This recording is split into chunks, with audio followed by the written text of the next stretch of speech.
Right, just going to talk to you today about a little bit about how we use our heart rate monitoring system, MyZone here, and what we're looking for when we're doing our conditioning classes.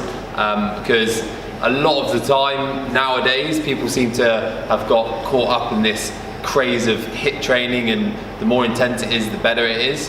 That can be true, but it depends what you're looking to develop from the session or from the training program. For example, we use this system here. So Tom's got a belt on at the moment. It gives us a percentage of his maximum heart rate that he's currently at. It gives us his current heart rate, which is bottom left. And there's also a scoring system that MyZone have developed on there. So that allows us to individualise the group classes a little bit better.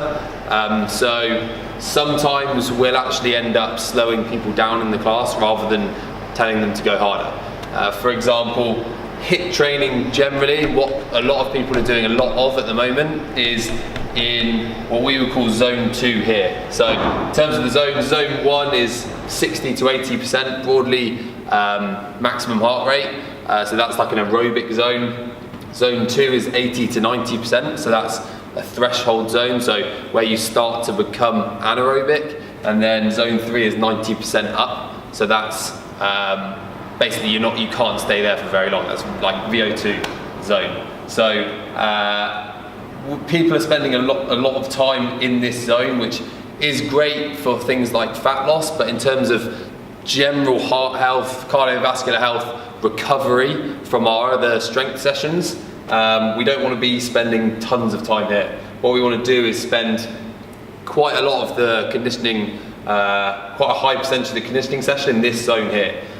This, if you're looking at it as a pyramid, you want the big base here, and the bigger this base, the harder you can go when we get to a higher percentage of max.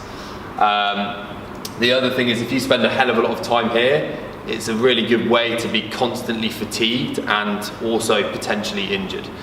So what we're basically saying is we want to spend more time here. So general rule of thumb would be during a week, most people would get good benefits from spending 30 to 45 minutes 3 to 4 times a week, depending on training frequency in this zone, with about 20 to 30 minutes accumulatively in this zone. So we get that through the main we use density blocks, so an amount of time where you work for, where we try and keep people within these parameters. As well as those density blocks we use in the group classes to keep people within this zone here. We've also increased the amount of time that we do warm up for, and kind of started to ramp people's warm-ups up. So we're trying to get some of this time here within people's warm-ups for their strength sessions. We do our fair share of this, so a lot of classes will finish with interval-based stuff, and also with people's finishes during their strength sessions. They should accumulate their zone 2 work with that. So have a think about how you're doing conditioning, and potentially you want to spend a little bit more time at a lower intensity.